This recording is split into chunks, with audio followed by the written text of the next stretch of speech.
시작하겠습니다.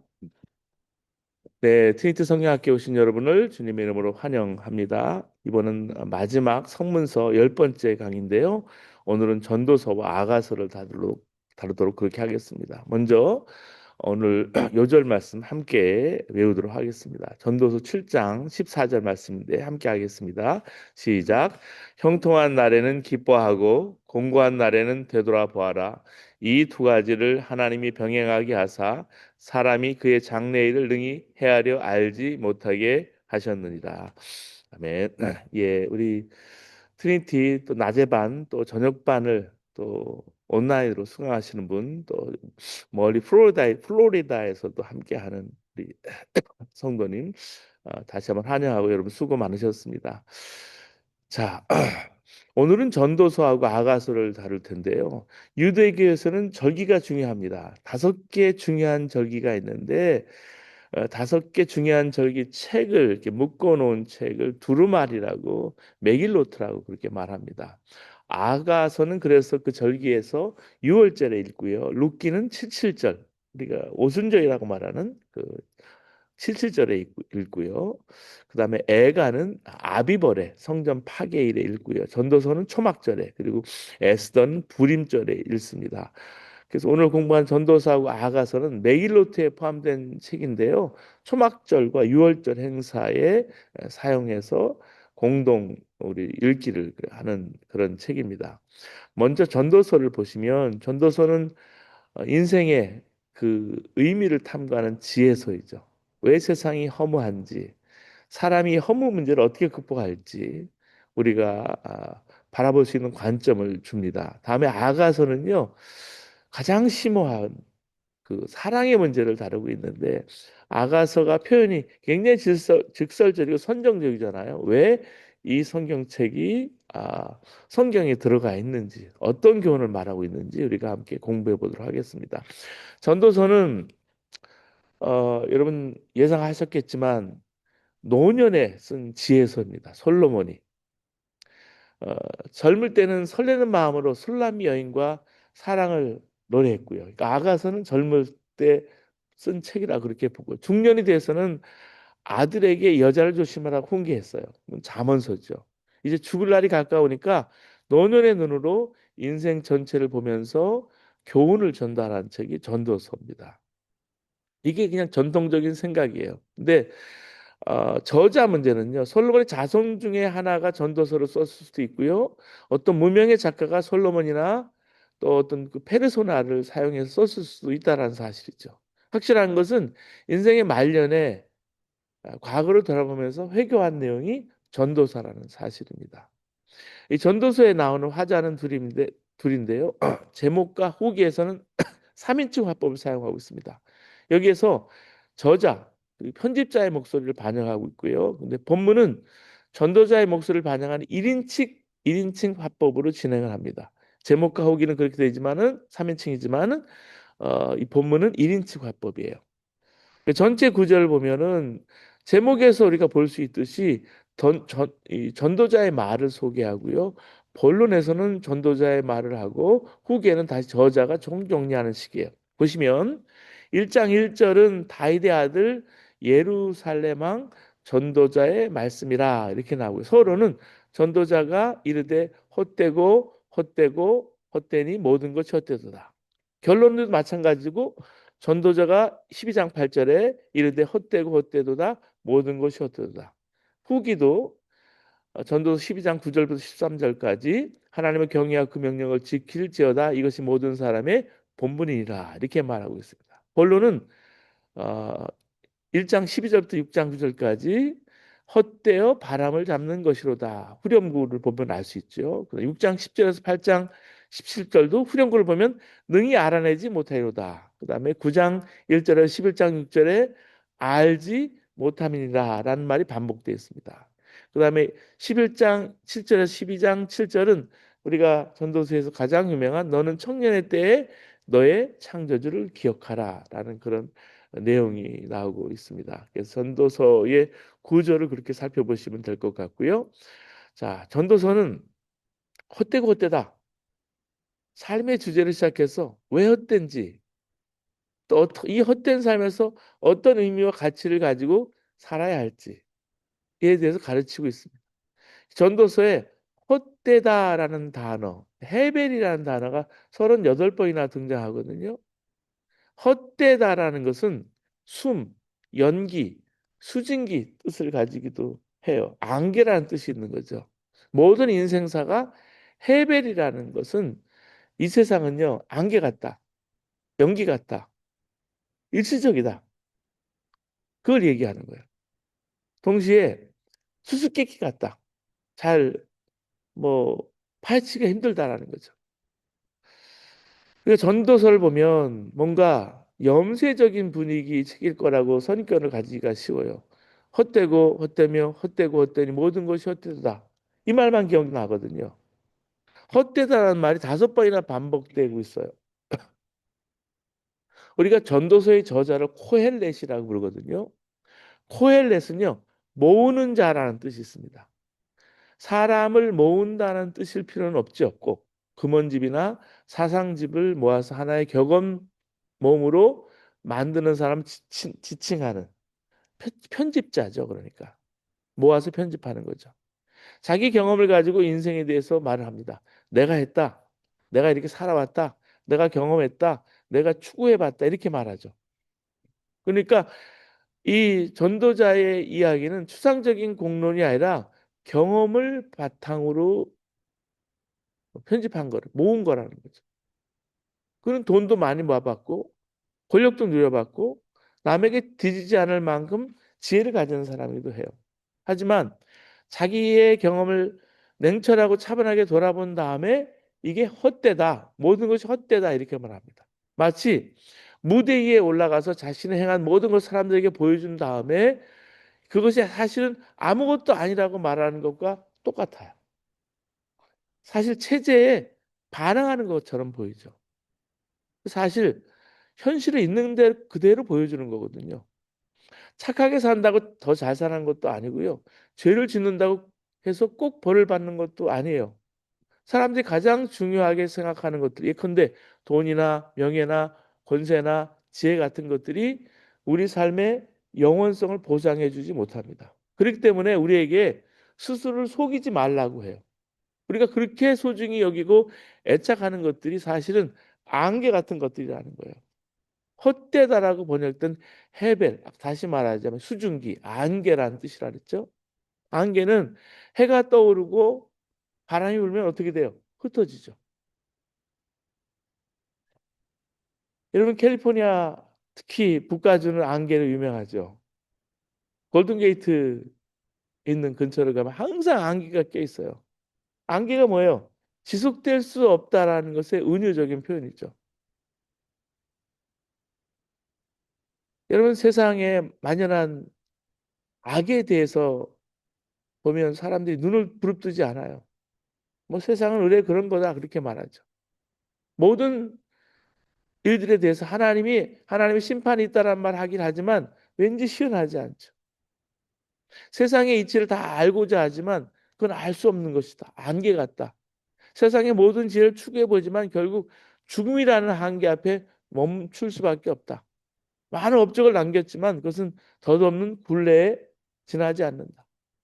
그러면 어떻게 살라는 말일까요? 이 안개 같은 세상에서. 여기서 이 코엘렛, 이 전도자의 가르침의 핵심에 이르게 돼요.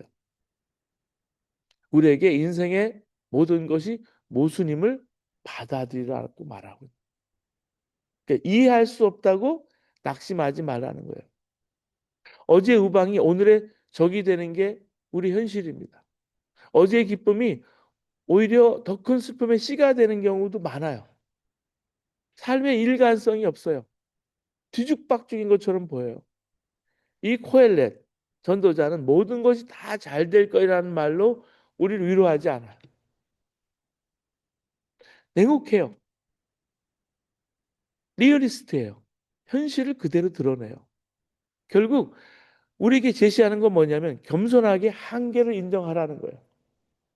우리의 육체의 한계, 우리의 또 죽음, 그 하나님의 지혜 앞에서 우리 자신을 내맡기라는 거예요. 그래서 이 코엘렛은 인생의 허무 세 가지를, 그 한계 세 가지를 얘기하고 세 가지 특징을 부각시키고 있습니다. 첫 번째는요, 죽음 앞에 무력한 존재라는 거예요. 여러분, 인생의 허무를 언제 체험해요? 사랑하는 사람이 죽을 때요. 아무리 귀한 사람도 죽음 앞에 무력해요. 어떻게 해볼 도리가 없어요. 그렇잖아요. 우리 가까운 사람이 죽어간다고 생각해 보세요. 인생의 또 사물의 원리를 꿰뚫는 능력이 탁월한 지혜자도 사실은 별 수 없어요. 죽음 앞에는 뭐 지혜자나 우매자나 차이가 없다는 거죠. 그래서 전도서 2장 14절 16절 말씀은 그 말씀을 하고 있는 거예요. 오호라 지혜자의 죽음이 우매자의 죽음과 일반이로다라고 전도서 2장 16절은 말하고 있습니다. 뿐만 아니라 죽음 앞에서 무력한 것은 동물과 비교할 때도 더 두드러지게 표현이 되죠. 사람이나 짐승이나 차이가 없기 때문에. 마지막 때가 되면 흙으로 돌아가는 존재이기 때문에. 그래서 전도서 3장 8절에서 21절은 그렇게 말을 해주고 있습니다. 이제 짐승이 죽음같이 사람도 죽으니 사람이 짐승보다 뛰어남이 없으면 모든 것이 헛됨이로다. 다 흙으로 말미암았으므로 다 흙으로 돌아가나니 다 한 곳으로 가거니와 인생들의 혼은 위로 올라가고 짐승의 혼은 아래 그 땅으로 내려가는 줄을 누가 알랴? 이렇게 말하고 있죠. 그리고 시간 앞에 시간의 흐름 앞에 무력해요. 이 세상의 삶은 무한한 시간 속에서 사실 한 센텐스잖아요. 한 순간이잖아요. 거기서 아무리 창조적이고 위대한 일을 해도 그것은 이미 과거에 있었던 일로 지나가 버립니다. 해 아래 새 것이 없어요. 이런 깨달음이 올 때 인생이 허무해지는 거죠. 그래서 전도서 1장 4절에 11절은 그렇게 말합니다. 한 세대는 가고 한 세대는 오되 땅은 영원히 있도다. 해는 뜨고 해는 지되 그 떴던 곳으로 빨리 돌아가고 이미 있던 것이 후에 다시 있겠고 이미 한 일을 후에 다시 할지라. 해 아래는 새 것이 없나니 이렇게 말하죠.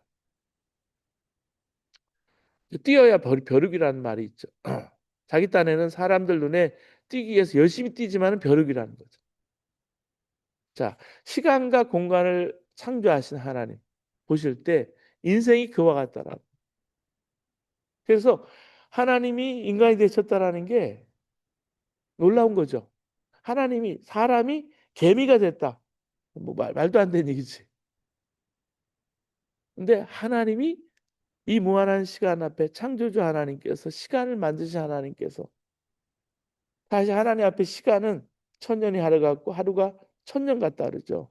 시간은 의미가 없어요. 그래서 인간이 볼 때는요, 어떨지는 모르지만 객관적으로 봐서 인생이 그 무한한 시간 속에서 사람은요, 먼지와 같다라는 거죠. 해벨 같다. 안개 같다. 우리 시간을 하나의 이렇게 과거, 현재, 미래의 하나의 연속체로 경험합니다. 이렇게 선으로 이렇게. 오늘 살고 있으니까 내일도 당연히 올 거라고 생각을 하죠. 하지만 시간의 주인은 누구예요? 하나님이에요. 우리가 아니에요. 우리는 시간의 주인이 아니죠. 하룻밤에 무서리가 내리면 화단의 꽃들은 속절없이 시들고 말아요. 엊그제 밤에도 비가 많이 내렸죠? 그렇죠? 그렇게 비가 내리면 어떻게 될지 몰라요. 모든 낙엽이 그냥 어제 오늘 다 떨어져 가지고요.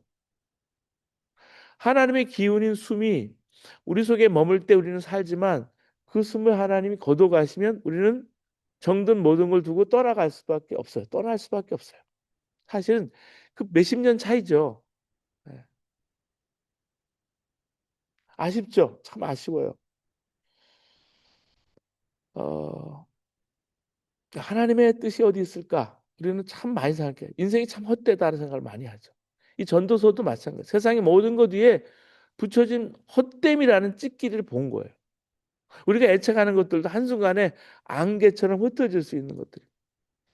그러면 인생은 허무하니까 대충대충 살아도 되는 걸까? 겉으로 보기에는 인생이 허무한 듯 보이지만, 그렇지만은 허무를 넘어서 소망이 있기 때문에 인생이 존엄한 거예요. 그래서 여러분, 한 사람 한 사람 하나님 만드신 사람을 존귀하게 여기는, 그 영혼을 사랑하고 가치 있게 여기는 거. 그거 사랑 받아본 사람은 알잖아요. 그래서 지구 반대편에 있는 그 한 사람, 또 정말 인생이 무가치하다고 볼 정도로 나약한 그 한 사람을 우리가 존중해야 된다는 말씀. 세 번째, 공의의 법칙이 작동하지 않아요. 전도자가 볼 때는. 세상에서 하나님의 공의의 법칙이 잘 작동하지 않는 걸 볼 때 인생이 허무하다는 거죠. 그래서 이 불완전한 시스템, 어떻게 보면 망가진 시스템 속에 살고 있다는 거죠. 전도서 7장 15절에 내 허무한 날을 사는 동안 내가 그 모든 일을 살펴보았더니 자기의 의로움에도 불구하고 멸망하는 의인이 있고 자기의 악행에도 불구하고 장수하는 악인이 있으니, 세상 살아보니까 의인이라고 해서 잘 되고 악인이라고 해서 벌 받는 게 아닌 거예요. 이 법칙이 무너졌어요. 자, 공의 하나님 창조하신 세상인데 왜 공의의 법칙이 작동하지 않느냐는 거죠. 하나님 만드신 세상, 의로운 하나님 세상 앞에서 왜 악인이 판을 치고 하나님이 그 악을 그대로 내버려 두시는가라는, 인생이 아주 깊은 질문이죠. 공의의 시각에서 세상을 바라보면서 이해하는 것이 불가능하다는 실망감을 다양한 이미지로 전도자는 표현합니다. 그래서 전서 9장 11절부터 12절까지 보면 다양한 이미지들이 여기 등장을 하고 있어요. 인생에요, 예측 가능하면 좋죠. 그러니까 예측이 불가능한 것이죠. 그러니까 요즘 지속 가능한 걸 사람들이 많이 얘기하잖아요. 지속 가능하다. 그러니까 예측이 가능하니까 또 살아갈 때 지속적으로 가능한 것들 사람들이 생각을 하는 거예요. 근데 인생은 사실 예측 불가능하거든요. 우연히 당하는 일이 많아요. 이런 예측 불가능한 것 때문에 인생을 적극적으로 설계하고 그 설계를 추진하는 동력이 사라져 버리죠. 이런 상황에서 인생을 열심히 잘 살 필요가 있을까라는 생각이 들어요. 너무 힘들었어. 교단도 이렇게 분열되고 찢어지고 그러면서, 야, 정말 이 같이 선교하고 해야 될 동료원들이 사라지고 나니까 너무 허무한 거였어. 너무 허무했어. 이렇게 분열되면 안 된다라고 소리쳐봐도 되질 않았어. 그러니까 그러면 그렇다고 다 포기하고 이 어려운 상황 속에서 교회도 선교도 전도도 무의미하니까 하지 말아야 될까? 그렇지 않죠. 전도자는 그렇게 가르치고 있지 않아요. 해안의 세상이 얼마나 허무한지 계속 반복돼야 되는 이유, 그걸 설명하는 이유는 이 세상에서 절망을 통해서 하늘을 향한 소망, 희망을 갖기 위해서, 지시하기 위해서. 해 아래 세상이 얼마나 허무한지 깨닫는 사람만이 해 위의 세상이 얼마나 가치가 있는지 깨달을 수 있기 때문에. 여러분, 이 세상이 전부가 아니라는 말씀이죠. 그래서 해 위를 바라보라고 말합니다. 해 아래서라는 표현을 반복하는 게 28번 되거든요. 해 아래서 추구하는 쾌락, 술, 재물, 사업, 지혜 다 헛되다는 걸 강조해요. 그것이 계속 전도서 2장에도 계속해서 나와요. 오라 지혜자의 죽음이 우매자의 죽음과 일반이로다. 이러므로 내가 사는 것을 미워하노니 이는 해 아래에서 하는 일이 내게 괴로움이요 모두 다 헛되어 바람을 잡으려는 것이 때문이로다. 내가 해 아래에서 내가 한 모든 수고를 미워하였노니 이는 내 뒤를 이을 이에게 남겨주게 됨이라. 그러면서 쭉 얘기해요. 마지막에도 내가 해 아래 한 모든 수고에 대해 내가 내 마음에 실망했다. 16절에서 20절까지 전서 2장에 또 전서 5장에도요. 내가 해 아래서 큰 패단되는 일이 있는 것을 보았나니 그 소유주가 재물을 자기에게 해가 되도록 소유하는 것이라. 그리고 전서 6장 1절 2절에도 내가 해 아래서 한 가지 불행할 일이 있는 것을 보았노니 이는 사람의 마음 무겁게 하는 것이다. 해 아래서 해 아래서 해 아래서 계속 얘기해요. 언제까지 해 아래서 사는 것이 헛된 것이다. 해벨이다. 안개 같은 것이다. 수증기처럼 증발해 버리는 것이다. 이렇게 외칠까요? 12장 1절까지 창조주에게 관심을 돌리기까지 계속해서 외쳐요. 12장 1절이 참 중요한 거죠. 너는 청년의 때에 너의 창조주를 기억하라. 그 공고한 날이 이르기 전에 난 아무 낙이 없다고 할 해들이 가깝기 전에 해와 빛과 달과 별들이 어둡기 전에 비 뒤에 구름이 다시 일어나기 전에 그리하라. 10장 1절 2절에 해 아래에서 바라본 모든 게 헛돼 보이지만은 눈을 들어서 해 위에 계신 하나님을 바라보면 새로운 세계가 열린다는 거예요. 거기서 희망을 보고 가치를 발견하는 거예요. 그러면 어떻게 우리가 세상을 바라볼 때, 해 위의 세상을 바라볼 때 우리 삶의 태도가 변할까? 받아들이는 거예요. 첫째는. 신앙인의 문제가 이렇게 있을 때, 어려움이 있을 때 어떻게 합니까? 가장 기본적인 게 하나님께 기도하고 문제를 해결받는 거죠. 주님께서 구하라 그리하면 너에게 주실 것이요 찾으라 그러면 찾을 것이요 찾아낼 것이요 문을 두드리라 그러면 너에게 열릴 것이니 구하는 이마다 받을 것이요 찾는 이는 찾아낼 것이요 두드리는 이에게는 열릴 것이니라. 요한복음 16장 24절부터 쭉 나오죠. 그리고 마태복음 7장 10절에 내가 진실로 진실로 너에게 이르노니 너희가 뭐든지 아버지께 구하는 것을 내 이름으로 주시리라. 지금까지 너희가 내 이름으로 아무것도 구하지 않았으나 구하면 구하라 그리하면 너희가 받으리니 너희 기쁨이 충만하리라. 문제가 생겼을 때 되게 하나님께 나가 기도해요. 이게 중요하죠. 기본적으로 기도 안 하는 사람도 많은데 그런 상황에서 기도하는 것 자체가 귀하죠. 근데 어떤 경우에는 기도해서 문제 해결 받을 생각 대신 주어진 것을 겸허히 받아들여야 할 때도 있다는 사실. 그러니까 안 되는 것을 바꾸려 하지 말고 받아들일 때 하나님의 뜻으로 받아들일 때가 또 다른 응답일 수 있다는 얘기예요. 가끔 보면 받아들여야 하는 것을 가지고 받아들이지 못해서 안달하고 고집스러운 사람이 참 많아요. 자, 걱정함으로 내가 염려함으로 키를 한 자나 더 더할 수 있느냐 이런 말 하죠. 저는 사실 중학교 1학년, 2학년, 3학년 때가 고등학교 1학년 때까지 키가 자라지 않아가지고요. 행당동 독수한고를 다녔는데 어머니가 이게 이 옷을 너무 큰 걸 맞춰준 거야. 3년 내내 입으라고. 옷이 여기까지 오는 거예요. 그러니까 손을 다 이렇게 가린 거지. 이렇게 해도 다 가리는 거야. 문을 열고 들어가자마자 야, 학생들이 다 웃는 거야. 얼마나 창피한지. 문을 열자마자 그럴 정도였어요. 어. 그러니까 아껴 입으려고 그랬는데 키가 작은 거죠, 제가. 손잡이가 안다니까. 손잡이가. 근데 염려한다고 키가 자랄까요? 그거 가지고 기도를 참 많이 했어요. 하나님, 키를 좀 제가 잘할 수 있도록 해주세요. 근데 키가요. 어머니 아버지가 다 크지 않은데 내가 혼자 다 크기를 바라는 것 맞지 않죠. 물론 뭐 그래서 그냥 키 큰 사람하고 결혼하고 어, 그러는 사람들이 참 많지만 이런 해결해야 될 것과 받아야 될 것 혼동한다는 거죠. 왜 나는 키가 190이 안 될까? 왜 내 아이는 반에서 1등을 못 할까? 왜 나는 강남에 집이 없을까? 이런 식으로 문제 해결을 받기 열심히 기도하는 것이 하나님의 뜻일까? 분명히 열심히 기도하고 노력하면 해결받는 것들도 있어요. 근데 아무리 노력해도 해결받을 수 없는 문제가 있다라는 거죠. 그런 경우 평생 그것 때문에 스트레스 받으며 불행하게 살 필요가 없다라는 거죠. 자, 당뇨가 시작됐어요.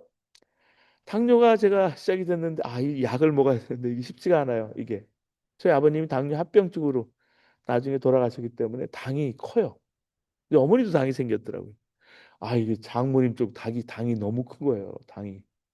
뭐 4, 500 이렇게 될 때는 이게 언제 쇼크가 올지, 언제 이 피가 굳어져 가지고 또 고혈압으로 올지, 언제 이 신장이 울- 할지 몰라요. 근데 약을 평생 먹어야 되는데 감기약처럼 먹어야 돼요. 그 평생 먹으면 유지하고 물론 운동하고 유지해야 되는 거죠. 이걸 어떻게 해요? 받아들여야 되는 거예요. 치매 문제도 마찬가지. 알츠하이머도 어떻게 해요? 옥회자도 그럴 수 있어. 제가 지난주에 주일날 말씀을 드렸지만 한경재 목사님 얘기도 들었고 제가 김선동 목사님 얘기도 들었죠. 여러분께 말씀드렸죠. 피해갈 수 없어요. 받아들이라는 거예요. 내적 갈등을 멈추라고. 이제부터는 행복할 수 있는 곳에 마음을 두라고 권면하고 있는 거예요. 안 되는 것에 안달하지 말라는 거죠. 피할 수 없으면 즐기라는 거예요. 즐겨라. 피할 수 없는 문제 앞에 평생 고민하면서 불행하게 살지 말고 있는 것을 겸허하게 받아들이라는 게 지혜자의 조언이에요.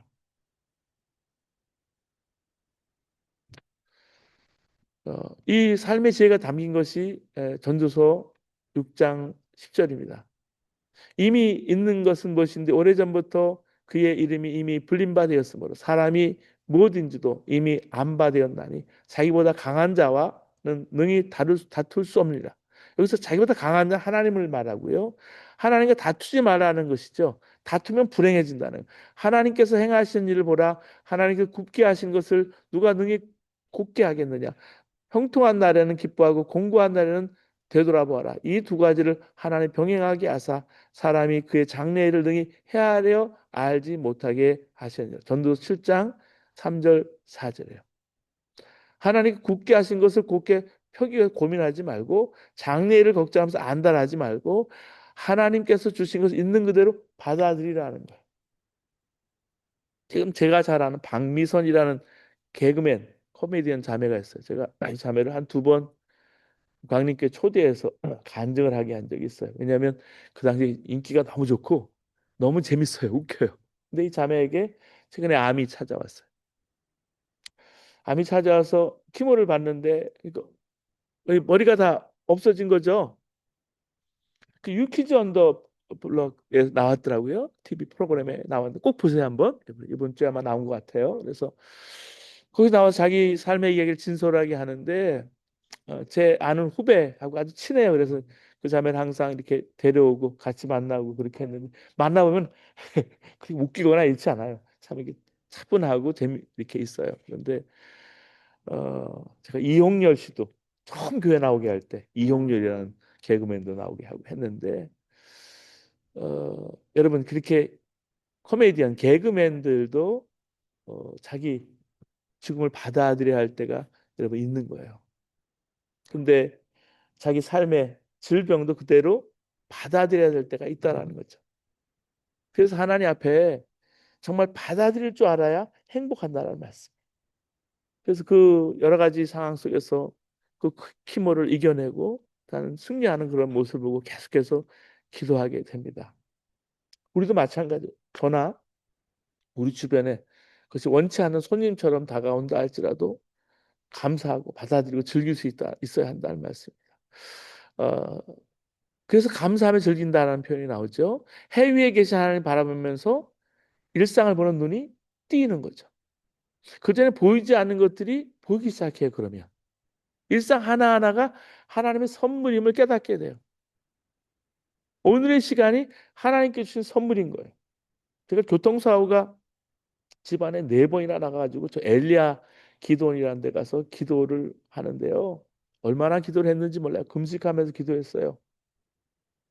하나님이 여러 가지 응답을 주시면서 성령의 충만을 주시면서 밤에 나왔는데 눈 내리는 그 밤에 정말로 아름다운 설경이 펼쳐지는데 그때야 눈이 뜨이더라고요. 아, 문제가 겹쳐서 정말 도저히 헤어날 수 없었던 그 상황에서 하나님이 내게 주신 그 시간, 내게 주신 삶이 선물처럼 다가오는 거예요.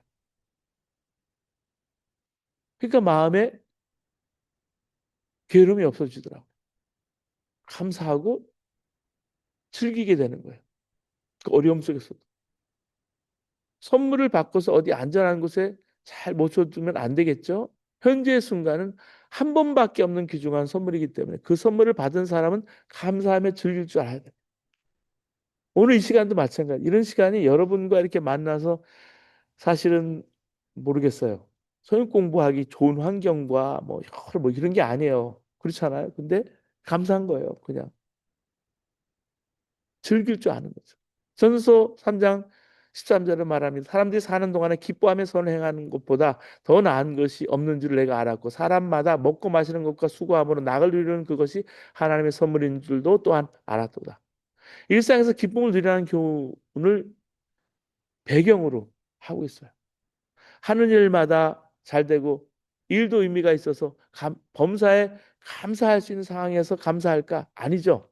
모든 것에는 정해진 때가 있고요. 그때는 사람이 어떻게 해볼 도리가 없는 상황, 시간의 반복을 무조건적으로 받아들여야 하는 상황을 백그라운드로 하고 있다는 거죠. 이 전도자의 상황 배경이.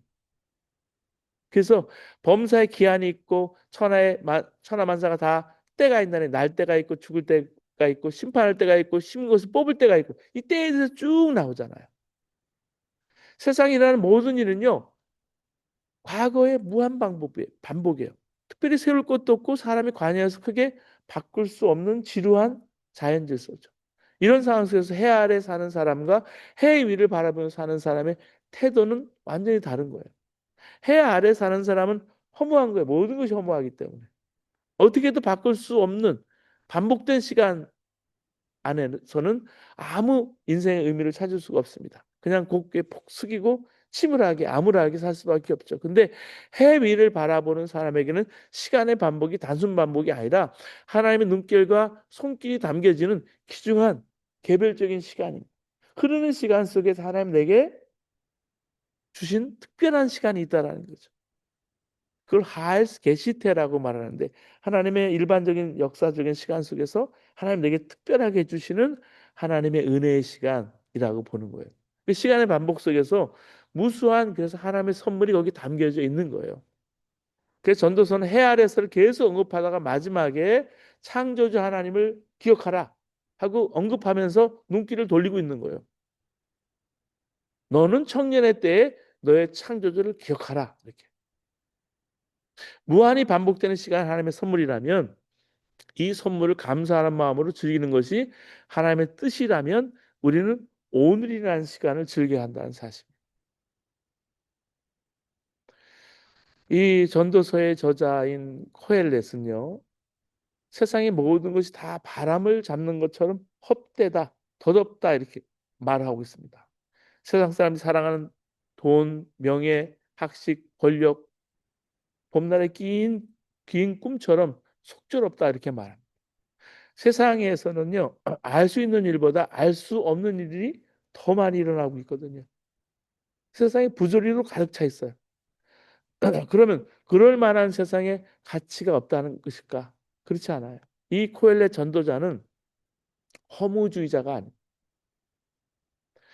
해 아래보다는 해 위를 보는 적극적으로 하나님 나라를 사랑하는 낙천주의자예요. 하나님께 세상에서 우리에게 주신 덧없는 모든 날의 즐거움을 누리고 살아가는 거예요. 케세라세라. 이 인생과 아닌 셈이죠.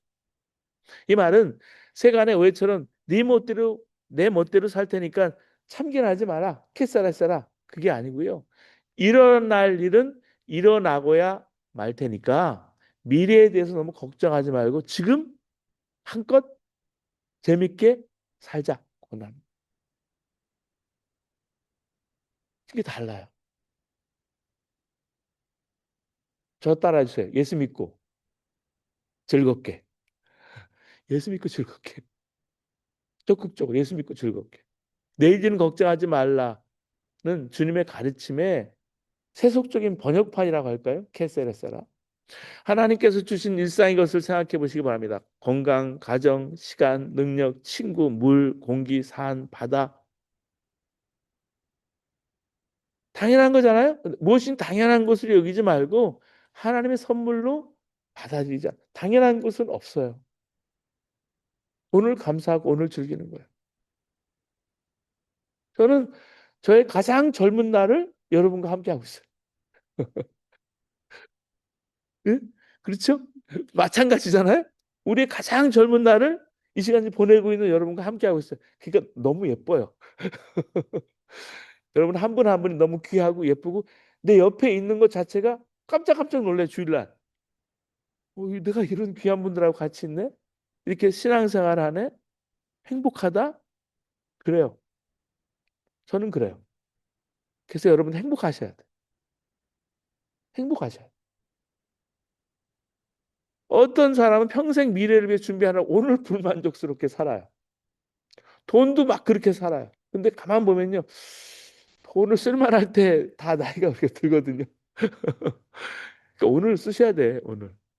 저축도 하셔야 되지만은 쓸 거는 쓰셔야 돼. 자신뿐만 아니라 자신의 연결된 가족이나 친구나 직장 동료를 초조하게 너무 불행하게 만들지 마시고 그런 사람에게 전도서는 인생의 중요한 교훈을 전하고 있습니다. 일상은 하나님의 선물이라는 즐길 수 있을 때 즐겨라. 내일 일은 아무도 모른다. 그러면 내일 일은 내일 걱정 그러므로 내일 일을 걱정하지 말아라. 내일 걱정은 내일이 맡아서 할 것이라. 한 나라의 괴로움은 그 날에 겪는 것으로 족하다. 세 번역에 우리 마태복음 6장 34절은 말하죠. 그리고 하나님을 경외하는 태도입니다. 해 아래 세계에 갇히지 말고 눈을 들어 해의 일을 바라보는 하나님을 경외하는 삶을 살라는 거죠. 해 아래에서 보는 것이 전부가 아니고 해 위에 무한한 세계가 펼쳐져 있음을 알기 때문에 해 아래의 일이 실제가 아니고 해 위가 실제라는 거죠. 젊을 때 이 가치를 깨달은 사람 복이 있는 거죠. 해 위의 가치를 빨리 발견하면 똑같이 허무한 인생을 경험해도 그 안에서 하나님 나라와 의를 추구하며 살기 때문에 그래서 계속해서 너는 청년의 때에 너의 창조주를 기억하라. 그 공고한 날에 이기 전에 난 아무 낙이 없다고 해들이 가깝기 전에 해와 빛과 달과 별들이 어둡기 전에 비 뒤에 구름이 다시 일어나기 전에 그리하라. 그렇게 말하고 있는 거예요. 이 전도서의 메시지가 본인에게 적용되지 않는다고 느끼는 사람이 있을까요? 나는 이제 끝이네 뭐. 내 인생 70인데 뭐. 70이 곧 가까운데 뭐. 이 말씀은 내게 적용이 안 돼. 다시 과거로 난 돌아갈 수 없으니까 이렇게 말할 수 있어. 물론 전도서에 언급하는 청년은 1차적으로는 다른 사람과 비교해서 나이가 어린 사람을 말할 수 있어요. 근데 이 청년의 개념은 현재 나이와 상관없이 누구에게나 적용되는 개념이에요. 인생이 하프타임이라는 말이 있죠. 옛날에 하프타임이 한 40대, 50대 이렇게 얘기를 했어요. 근데 지금 하프타임은 몰라요. 그게 50대일지 60대일지. 각 개인에게 내일보다 현재 이 순간이 청년의 때라는 거죠. 맨발의 청춘이라는 영화가 있죠. 모세가 80의 청춘에 섰어요. 내 발에 신을 벗으라. 80에 무슨 발에 신을 벗고 맨발의 청춘으로 서래. 하나님이 내가 선 곳은 거룩한 땅이니. 그리고 민족의 지도자로 모세가 출애굽을 영도하는 청년으로 하나님 부르시는데 80에 부르셨어요. 이게 다 하나님 때가 있다라는 거죠. 70의 나이 이걸 깨닫는 사람은 지혜 있는 사람인데 70이 넘어서도 깨닫지 못하면 우매자라는 거죠. 70대보다 60대 깨닫는 게 낫고요. 그렇죠? 50대에 깨닫는 게 낫고 30대, 20대 깨닫는 게 낫겠죠. 하루라도 더 빨리 인생의 가치를 정말 해 위에 두고 정하고 그것에 따라서 하나님을 경외하는 삶을 살자는 거예요. 하루라도 빨리 해 위의 세상을 발견하고 눈을 뜨고 하나님의 하나님을 경외하는 삶을 강조하기 위해서 이 전도자는 의인법 의인화 기법을 사용해 노년의 상태를 표현하는데 그게 전서 12장 2절이에요. 해와 빛과 달과 별들이 어둡기 전에 비 뒤에 구름이 다시 일어나기 전에 그리하라. 해와 빛과 달들, 별들이 어두워진다는 표현은 눈이 침침해지는 거죠. 총기가 흐려지는 것이죠. 비 뒤에 구름이 다시 일어난다는 건 노년이 되면 밖에 나가서 자유로이 일하기도 힘들고 삶의 어둠도 지속된다는 뜻이 있어요. 그래서 이렇게 어, 정말 의인화 기법을 사용해서 그 말을 쓰고 있는 거예요. 전서 12장 3절도 마찬가지예요. 그런 날에는 집을 지키는 자들이 떨 것이며 힘 있는 자들이 구부러질 것이며 맷돌질하는 자들이 적음으로 그칠 것이며 창들도 내다보는 자가 어두워질 것이며 집 지키는 자의 떤다는 말은 이 집을 지키는 손발, 이 손발이 떨린다는 뜻입니다. 사람의 손발이. 힘 있는 자들이 구부러진다는 말은 다리가 휘고 허리가 휜다는 뜻입니다. 맷돌질하는 자들이 적다는 말은 이 치아, 맷돌이 치아잖아요. 부수는 거.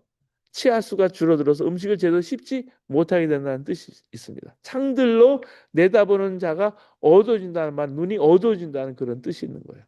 이렇게 의인화 기법을 쭉 쓰고 있는 것을 볼 수가 있습니다. 자, 이런 때에 오기 전에 전도자가 뭘 하라고 할까?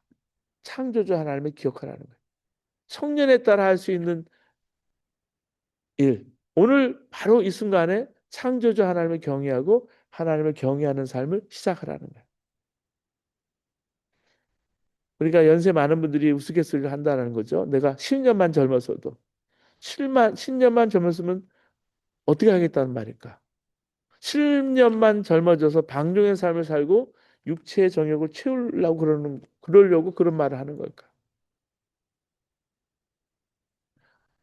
10년이 젊어지는 황된 꿈을 꾸지 말고요. 내일보다 오늘이 청년이라는 것을 내가 오늘 깨닫고 이 청년의 시기를 하나님께 바쳐야 된다.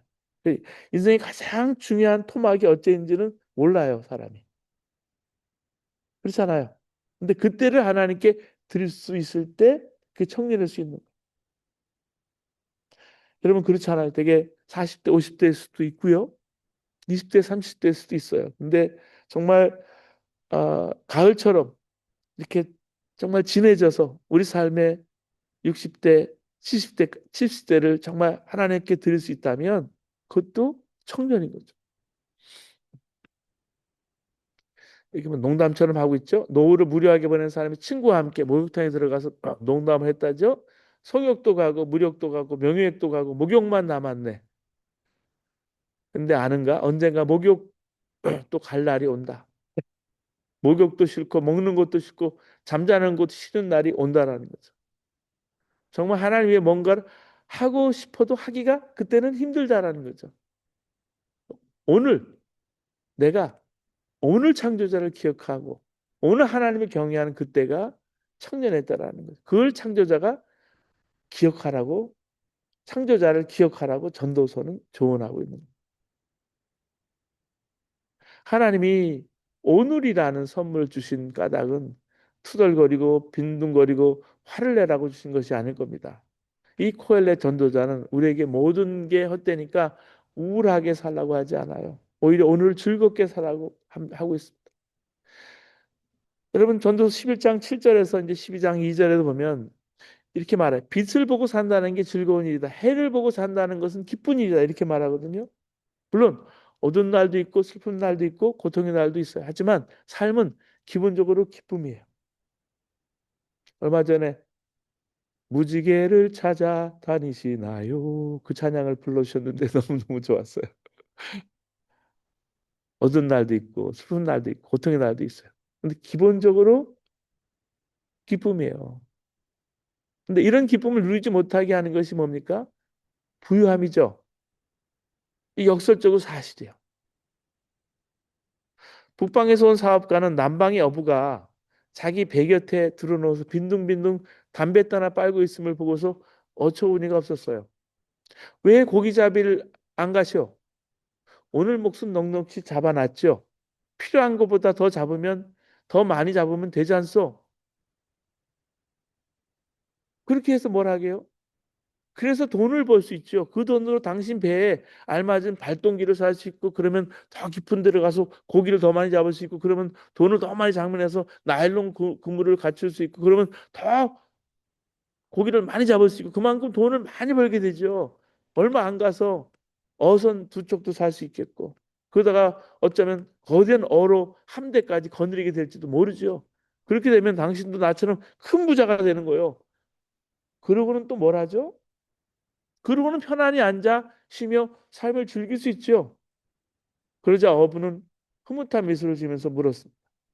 당신은 지금 내가 뭘 하고 있다고 생각하시나요? 안소니 드 멜로의 종교박람회라는 책에서 나온 얘기예요. 가끔요, 못 사는 나라 아이들 얼굴을 보게 돼요. 제가 아이들 때문에 선교사로 미국에 와서 남미의 아이들 돌보는 일을 했잖아요. 페루 가서 아이들 보면은 그 해맑음에서 우리 마음조차 환해질 때가 있어요. 그 아이의 눈동자 속에서 예수님 바라보면서 왜 지금 나에게 나타났느냐? 왜 이렇게 오래 기다렸다? 나는 그런 표정을 하고 있는 아이의 눈동자를 만나면 제가 정말 이 아이의 눈동자 속에서 하나님은 예수님은 이렇게 오랫동안 기다리고 계셨구나. 그리고 해맑게 웃는 거예요. 처음 먹어보는 피자를 이렇게 애들한테 피자라는 거를 처음 먹어보는 거예요. 아이들이. 그걸 받아본 아이들이 얼굴이 환해요. 그러나 그러니까 못 살자라는 게 아니고요. 부유함이 곧 행복은 아니라는 거예요. 피자 열 판을 가지고 있는 게 다 행복은 아닌 거죠. 피자 한 조각 가지고도 아이가 너무너무 좋아하더라. 이 코엘렛 전도자는 선물을 받은 오늘을 즐거움과 기쁨으로 채우라고 말하는 거예요. 고통스러운 날들이 오고 사는 날을 즐겁지 않다고 할 나이가 되기 전에 인생을 좀 누리고 살라는 말이에요. 너무 엄격하게 금욕적으로 살지 말고 인생을 좀 즐겨야 한다는 말씀. 좋은 곳에 여행도 좀 하고 좋은 음식도 먹고 좋은 연주회도 가고 무엇보다 자기가 하는 일을 즐길 수 있다면 더 좋아요. 많은 사람들이 일상의 쳇바퀴를 돌리느라 생을 다 허비한 뒤에 뒤늦게 한심을 쉬면서 탄식합니다. 이렇게 사는 게 아닌데 저는 어릴 때 사람들이 관광버스에서 노세 젊어서 노세 늙어지면 못 노나니 이게 참 대표적인 노래라고 생각했어요. 저기 관광버스에서 뭐 하는 짓이냐. 근데 노래 가사가 들어보면 그럴듯한 노래예요. 지금이야말로 우리 삶의 가장 좋은 눈이 부시게 푸른 날. 남녀노소가 따로 없어요. 빛을 보고 사는 지금이 여러분 지금 아까 좀 흐리다가 지금 빛이 나거든요. 내 인생의 가장 황금이라고 생각할 필요가 있어요. 성도들 가운데 가끔 나름대로 열심히 자기 삶을 연출해 가는 분들이 있습니다. 먹고 사는 일과 관계 없는 일이지만 자기가 정말 하고 싶어 하는 일들을 시작한 분들을 보면 그것이 마치 내일이라고 되는 것처럼 신이 나요. 악기도 배우고 춤도 배우고 사진도 찍고 너무 앞만 보고 달려온 거예요. 자전거 페달을 그냥 밟으면서 조금 숨을 고르고 하나님이 주신 생명의 기쁨을 맛볼 필요가 있어요. 그렇다고 뭐 방만하게 이기적으로 살라는 말이 아니고요. 어차피 생명이라는 게 관계 속에 있어요. 내가 행복하기 위해서는 남을 불행하게 하면은 그 곤란한 거죠. 그 전도자는 내가 하는 이 모든 일에 하나님의 심판이 있다는 것만 알아라 이렇게 말합니다. 이 말씀은 흥경 기분에 초를 치는 것처럼 느끼지만은 어쩌면 우리를 지켜준 최소한의 제안일지도 모르겠어요. 신데렐라라는 요정의 도움으로 성에 가서 멋진 왕자니까 춤을 추면서 파티를 즐기지만 어떻게 돼요? 땡, 땡. 12시 종소리가 울리기 전에 자기 자리에 돌아와야 되잖아요. 그때가 지나면 이게 다시 그냥 옛날 그 추리한 현실로 돌아가 버리는 삶이 그런 거예요. 지켜야 할 것을 지킬 때 삶이 쾌적해지는.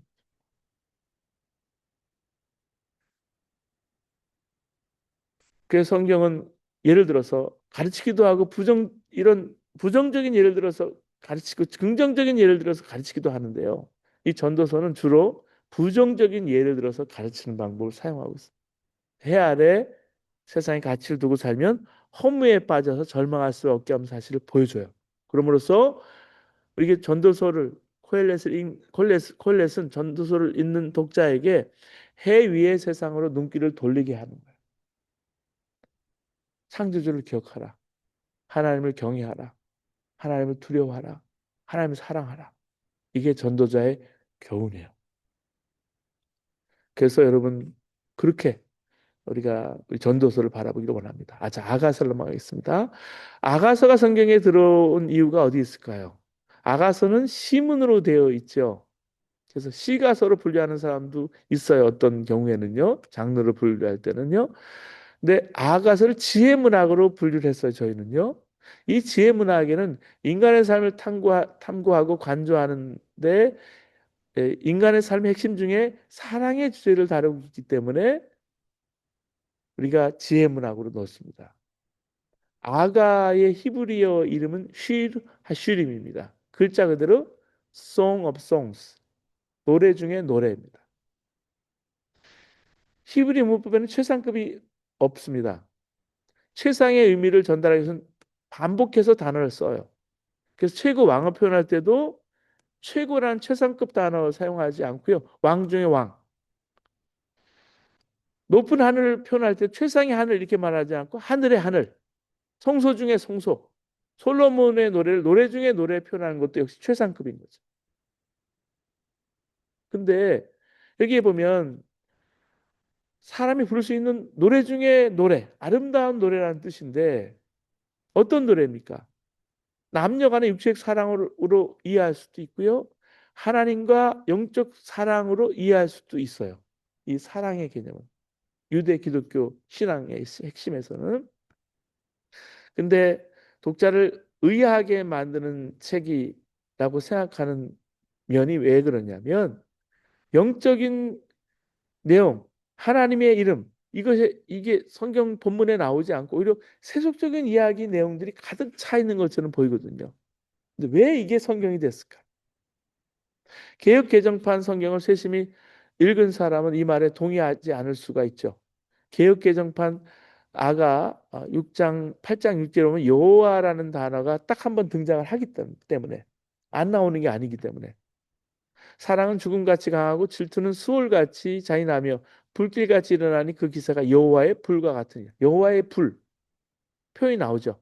에시 샤테베트 야 마지막 글자 야를 여호와의 약자로 이해했기 때문에 여호와의 불로 번역을 한 거예요. 대부분 영어 성경 그렇게 번역해 공동 번역이나 새 번역도 그렇게 번역했어요. 사랑은 죽음처럼 강한 것, 사랑의 시샘은 저승처럼 잔혹한 것, 사랑은 타오르는 불길, 이렇게 타오르는 불길, 아무도 못 끄는 거센 불길, 이렇게 거세다, 강하다 이렇게 표현한 거예요. 여러분 성경에 하나님이 나오는 것과 관련해서 흥미로운 사실이 하나 있습니다. 성경책 중에 하나님의 이름이 나오지 않은 책이 둘이 있는데 신기하게 둘 다 남녀 사랑을 다뤘습니다. 어떤 책일까요? 에스더와 오늘 우리가 보고 있는 아가서이죠. 하나님의 이름이 명시적으로 나오지 않지만 두 책이 성경에 들어가 있는 이유는 하나님의 섭리와 사랑을 배경으로 기록됐다는 공감대가 유대 기독교 전통 내에 이렇게 형성이 됐기 때문에 아가서를 넣을까 말까 논쟁이 벌어졌어요. 그때 논쟁을 잠재운 랍비가 있었죠.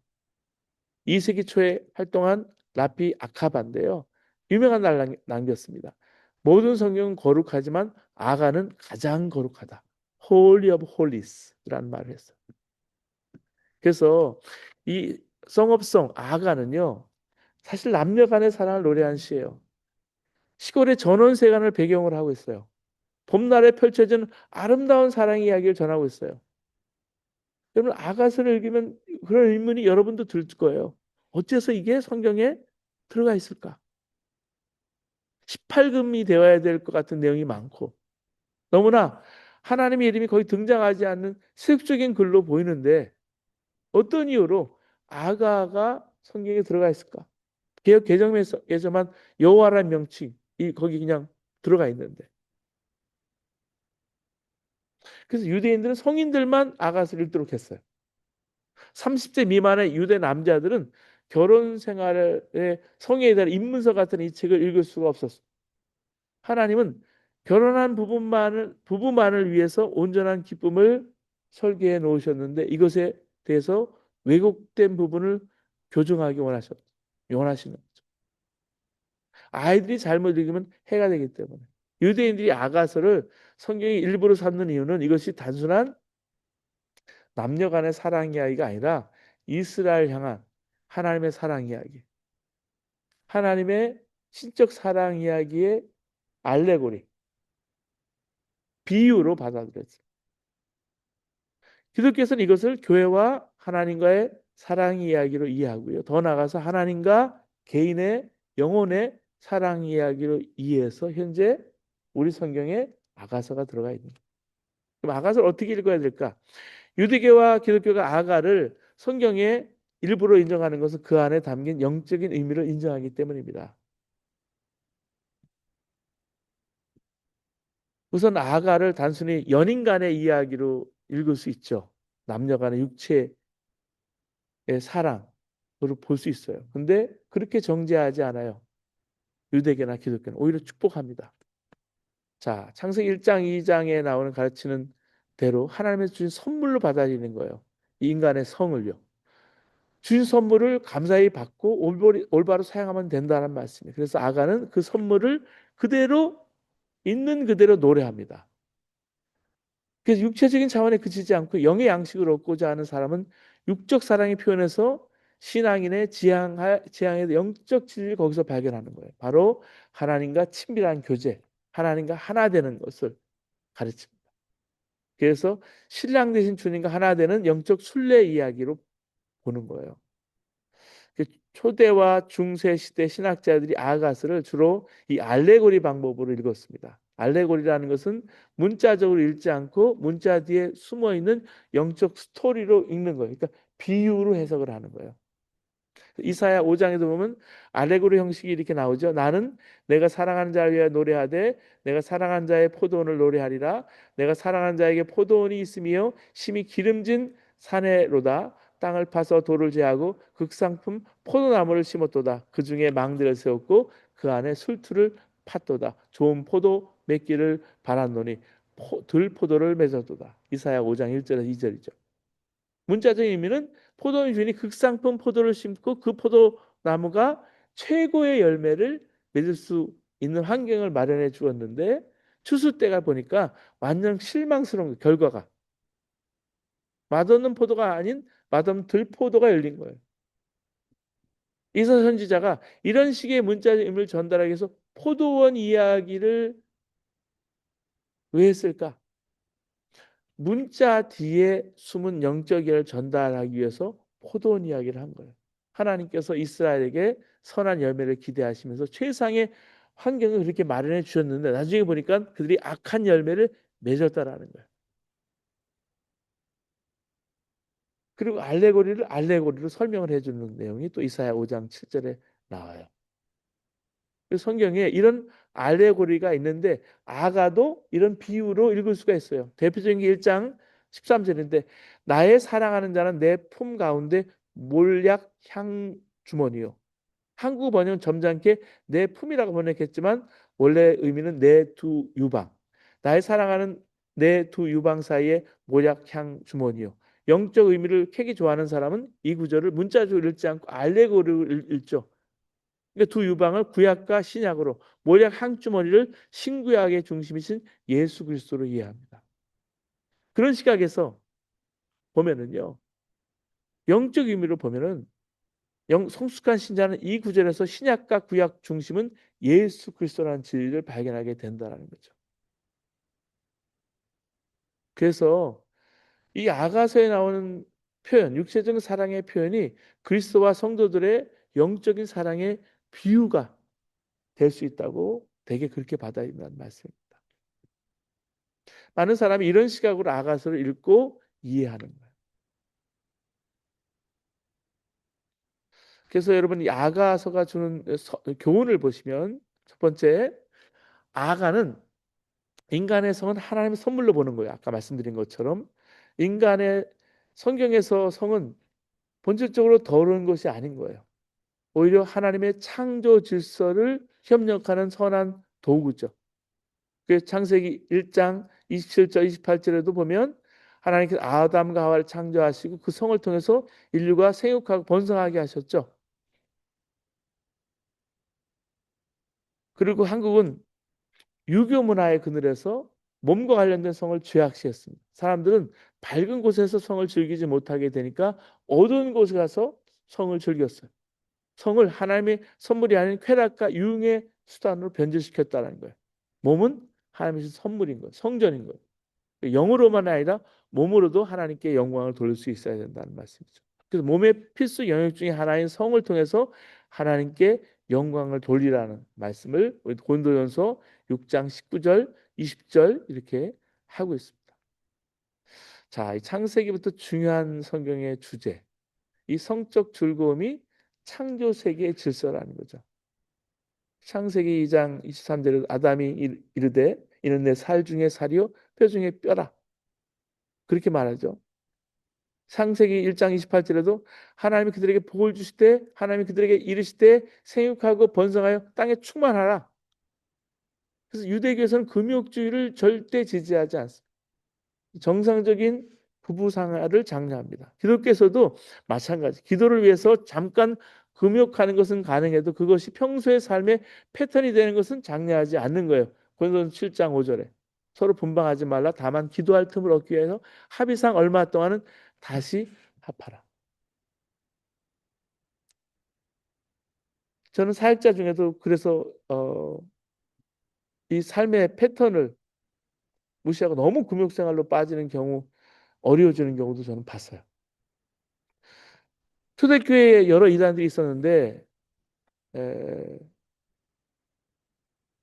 시리아 지역에서 활동하는 타이탄이라는 사람이 지도적인 역할을 했던 때가 있었습니다. 이 철저한 금욕주를 강조하면서 육신을 약한 것으로 본 이단이 있었거든요. 그래서 이미 결혼한 사람들은 교인으로 받아들이지 않았어요. 왜냐하면 결혼하면 아이를 낳게 되는데 아이를 낳는 것이 악한 육신을 재생산하는 것이기 때문에 이게 성경에 맞지 않는다는 것입니다. 어떻게 성경에 맞지 않습니까? 그들이 좋아하는 구절이 누가복음 20장 7절 이하입니다. 누가복음 20장 7절 이하에 보면 부활을 부인하는 사두개인들이 예수님께 와서 아주 아리송한 질문을 해요. 이스라엘에서 형이 자식을 낳지 못하고 죽으면 동생이 형수를 취해서 아들을 낳아주고 형이 아들로 호적이 올리는 풍습이 있는데 형사치수죠. 예. 이걸 가지고 이상한 케이스를 만들어서 예수님을 골탕 먹이려고 한 거예요. 어느 집에 7형제가 있는데 첫째가 자식이 없어서 죽어서 둘째가 형수를 취했는데 그 둘째도 자식이 없이 죽고 셋째가 형수를 취했는데 그도 자식이 없어서 죽고 이런 식으로 7명이 자식이 없이 죽었는데 천국에서 그 여자는 누구의 아내가 되겠느냐? 누구의 아내가 되는 거냐? 가능하지도 않은 질문을 해요.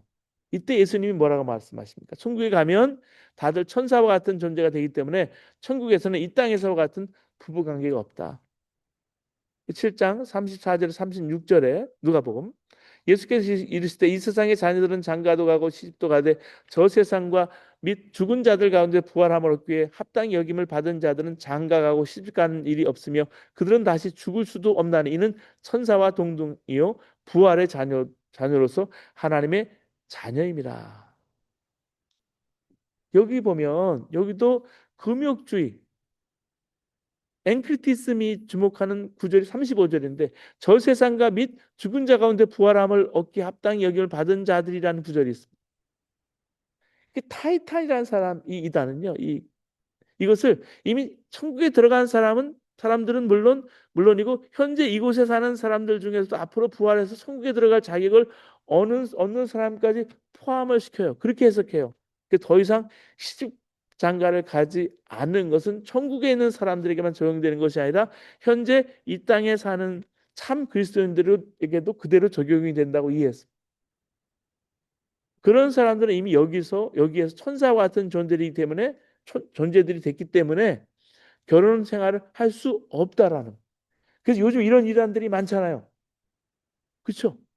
그리고 저 섬에 가가지고 그냥 각방 쓰게 하고 다 결혼한 부부 다 나눠 놓게 하고 자식하고 다 떨어뜨려 놓고 완전히 깨버리죠. 가정을, 결혼을. 그러면 천사는 남자일까요? 여자일까요? 모르죠. 중성이죠. 즉 결혼 생활과는 전혀 관계없는 존재들이에요. 그런 이유 때문에 이 땅에서 이미 천사와 같은 존재가 되었다는 뜻은 결혼과 상관이 없다는 뜻입니다. 타이탄을 비롯한 극단 금욕주의자들, 앵크리티시즘,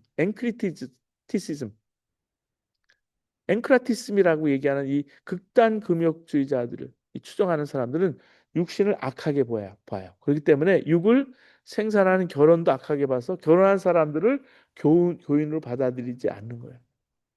결혼한 사람은 절대 천사와 같은 존재가 될 수 없기 때문에 천국에 합당할 수 없다라는 거예요.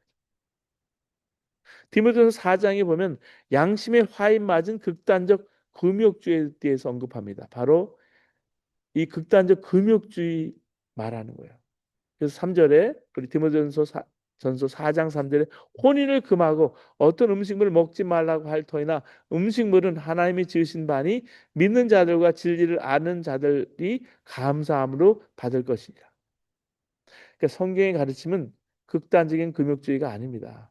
이단들은 언제나 성경의 한 부분을 뽑아서 자기 마음대로 해석해서 엉뚱한 결론을 도출해냅니다.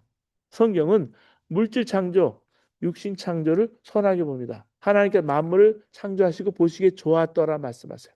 육신을 창조하시고 보시기에 좋았더라 말씀하세요. 생육하고 번성하라고 말씀하세요. 같은 맥락으로 아하가서를 볼 수 있는 거예요. 비록 아가서가 다른 책들에 비해서 주제나 표현 방식이 아주 색다르긴 하지만 그렇다고 해서 아가서의 내용이 성경의 주요 주제와 안 맞는 게 아니라는 사실. 분명히 아가서가 다루는 내용이 성경 전체 흐름에 부합돼요. 그래서 우리가 아가서를 볼 때 1차적인 문자적인 의미하고 더불어서 2차적인 영적인 의미를 함께 받아들일 필요 있다는 거예요. 1차적으로는 아가서는 남녀 간의 사랑 노래이고요. 2차적으로는 아가서는 우리와 하나님의 영적인 아, 사랑의 노래입니다. 이 두 가지 시각을 가지고 성경을 읽을 때 풍부해진다는 거죠. 두 번째, 하나님과 개인적인 관계요. 신앙생활은 하나님과의 개인 관계죠. 직접 하나님을 만나야 신앙인이 되는 것이 교회 다닌다고 다 신앙이 되는 것이 아니죠. 본인이 직접 하나님 만나고 하나님을 경험해서 하나님이 어떤 분인지 알아야 하는 하나님을 체험하는 거죠. 그래서 이곳에서부터 천국의 삶을 살고 경험하고 마침내 하나님 나라까지 가는 거예요. 그 유대 기독교 전통에서 하나님과의 관계를 남녀 간의 사랑, 더 정확히 표현하면 부부 간의 사랑 관계로 표현해서 설명을 했습니다. 이 부부는 이 세상에 가장 가까운 관계, 가장 많은 비밀을 공유하는 관계예요. 그래서 부부간은 촌수가 없는 거죠. 부모와 아이들은 이촌이지만 부부 사이는 무촌인 거죠. 그만큼 가깝다는 거예요. 그래서 성경은 하나됨의 신비를 에베소 5장 31절 32절 창세기 2장 24절 하나님의 신비에 대해서 이렇게 얘기하죠. 또 요한복음 5장 15장 4절에서 5절에서 말씀할 때도요. 그가 내 안에 내가 그 안에 거한다는 의미에서 영적 교제 이야기를 다루고 있죠. 다가서도 마찬가지예요. 성도 영성을 풍부하게 하는 도구로 아가서가 사용될 수가 있습니다. 하나님과 개인 간의 깊은 비밀을 공유하는 그리스도인의 신부와 같은 그런 관계를 지향하도록 그렇게 하고 있습니다. 세 번째 핵심은 사랑이에요. 성경 전체가 가르치는 계명을 하나로 요약하면 사랑이죠. 사랑. 오늘 우리가 성서에서 가장 아름다운 사랑의 노래를 듣고 있는 게 술람미 여인과 솔로몬 왕의 사랑의 이야기입니다. 애가죠. 자, 봄이 오니까 멀리 떨어져 있는 젊은 연인들이 서로를 향해서 그리움 때문에 목이 마릅니다. 꽃이 피고 짝을 찾는 맷비둘기의 울음소리가 들려오니까 젊이는 일상의 굴레를 박차고 일어나서 그리운 님을 향해서 달려나갑니다. 여인은 몸 전체가 귀가 되어서 이제나 저제나 님의 소리가 들려오기를 기다립니다. 그런데 꿈인지 생신지 언덕을 넘어 숨차게 달려온 님의 발자국 소리가 들려요. 여인의 숨결도 덩달아 가빠지고 얼굴이 붉어집니다. 그리고 애인이 창밖에서 부르는 사랑의 세레나데를 듣습니다. 나의 사랑, 나의 어여쁜 자야. 일어나서 함께 가자. 이걸 세 번을 이렇게 얘기해요. 나의 사랑 그대 일어나오. 나의 어여쁜 그대 어서 나오. 겨울은 지나고 비도 그치고 비구름도 그쳤어. 꽃 피고 새들 노래하는 계절이 이 땅에 돌아왔어. 비둘기 우는 소리 우리 땅에 들리요. 무화과 나무에는 푸른 나무 푸른 무화과가 열려 있고 포도나무에는 활짝 핀 꽃이 향기를 내뿜고 있어. 일어나 나오 사랑하는 님이여 나의 귀여운 그대 어서 나오. 행복과 전율이 온몸을 관통합니다. 하지만 여인은 그 행복의 순간에 깨어나기 싫은 듯 숨을 지고 가만히 있습니다. 창밖의 여인은 그래서 달콤한 목소리로 다시 노래해요. 바위 틈에 있는 나의 비둘기여 낭떠러지 은밀한 곳에 숨은 나의 비둘기여 그대의 모습 그 사랑스러운 모습을 보여주어 그대의 목소리 그 고운 목소리를 들려주어 여우떼를 잡아줘. 이제 더는 여인을 기대할 수 없습니다. 벌떡 일어나서 님에게로 달려가야 가려는데 어디선가 이런 소리가 들려와요. 여우떼를 좀 잡아줘. 꽃이 한창 우리 포도원을 망가뜨리는 새끼 여우떼를 좀 잡아줘.